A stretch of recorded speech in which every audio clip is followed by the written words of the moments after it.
Hi there, welcome to Painting Queer History, where I draw portraits of historical figures while telling you about their lives.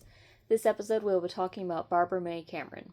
Born in 1954, Barbara May Cameron was Hunkpapa Lakota from Fort Yates Band of the Standing Rock Sioux Tribe. She studied film and photography at the Institute of American Indian Arts in Santa Fe, New Mexico, and in 1973 moved to San Francisco for the San Francisco Art Institute. In 1975, Cameron co-founded the organization Gay American Indians with Randy Burns. GAI was originally a group for the Bay Area giving community in the face of racism and homophobia and working together to preserve Native history. The GAI History Project was published detailing queer history and giving terminology used for two-spirit individuals in the Journal of Homosexuality in 1987. With the AIDS epidemic in the 1980s, the GAI started the Indian AIDS Project in 1987 to support their community, providing resources and home care. Cameron herself demanded a seat at the table in an area dominated by white gay men and participated in the planning of the Lesbian Gay Freedom Day Parade and celebration from 1980 through 1985. She co-chaired the Lesbian Agenda for Action, trying to bring more visibility to her community, while at the same time she served as vice president on Alice B. Toklas' LGBT Democratic Club. The group's goal was to advocate from inside the Democratic Party and to promote candidates that were in favor of equality. In 1988, she served as a delegate for Jesse Jackson's Rainbow delegation to the DNC and on San Francisco's Human Rights Commission and on the Citizen Committee on Community Development. From 1989 to 1992, she served as an executive director of the Community United Against Violence, an organization to help victims of hate crime and intimate partner violence. In 1992, the San Francisco mayor would also appoint her to the United Nations Commission on the Status of Women. She served on the boards of the American Indians AIDS Institute and the San Francisco AIDS Foundation and founded the Institute on Native American Health and Wellness.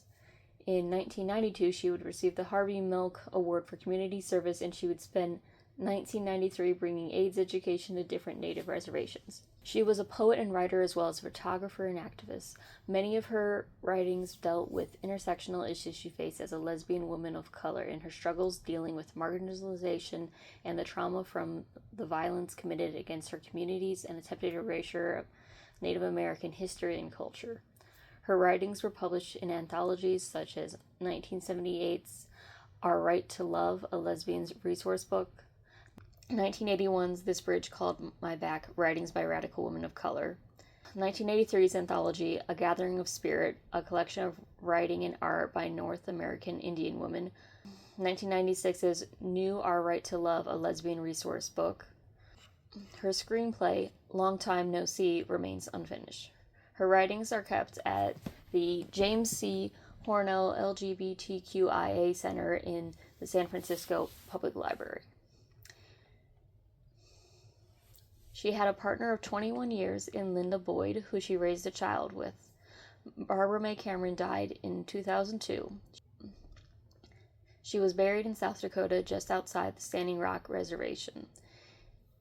In 1981, Cameron had said of Standing Rock, quote, "I was sad to leave, but recognized that a significant part of myself has never left and never will. And that part is what gives me strength, the strength of my people's enduring history and contending belief in the sovereignty of our lives," end quote. In 2020, the Pride is a Protest project honored her with artwork across from the Ferry Building in San Francisco. Please comment to let me know if you liked the portrait, if you have any other interesting facts about Barbara May Cameron, or if there's a figure in LGBTQ plus history that you'd like me to cover next. If you want to see more of this series, then I'd recommend subscribing so you'll see them as they come out. Best wishes. Bye!